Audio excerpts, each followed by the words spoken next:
ஈரோடு மாவட்டம் கோபிச்செட்டிப்பாளையத்தில் இளைஞர் ஒருவர் கல்லூரி மாணவிக்கு யூடியூப் பார்த்து வீட்டிலேயே பிரசவம் பார்த்த சம்பவம் அதிர்ச்சியை ஏற்படுத்தியுள்ளது. சுப்ரீத் என்ற இளைஞர் தன்னோடு தங்கியிருந்த கல்லூரி மாணவிக்கு பிரசவ வலி ஏற்பட்டதால் யூடியூப் பார்த்து பிரசவம் பார்த்திருக்கிறார்.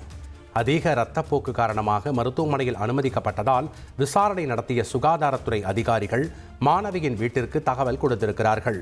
பெற்றோரிடம் கல்லூரியில் படிப்பதாக கூறிவிட்டு இளைஞரோடு வாழ்ந்து வந்த பெண் பிரசவமாகி மருத்துவமனையில் அனுமதிக்கப்பட்டிருக்கும் சம்பவம் அதிர்ச்சியை ஏற்படுத்தியுள்ளது. திண்டுக்கல் மாவட்டம் நத்தம் அருகே கர்ப்பிணி பெண்ணுக்கு பிரசவம் பார்த்த 108 ஆம்புலன்ஸ் ஊழியர்களுக்கு பாராட்டுகள் குவிந்து வருகிறது.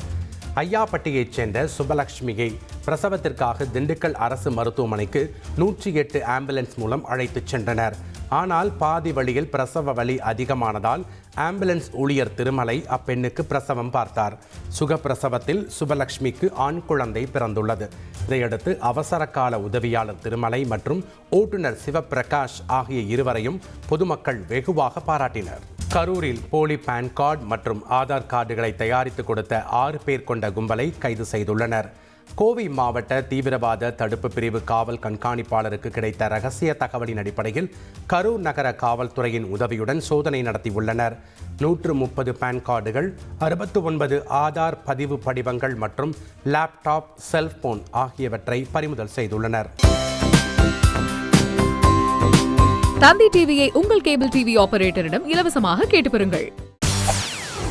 செய்திகளை உடனுக்குடன் தெரிந்து கொள்ள உடனே சப்ஸ்கிரைப் பண்ணுங்க.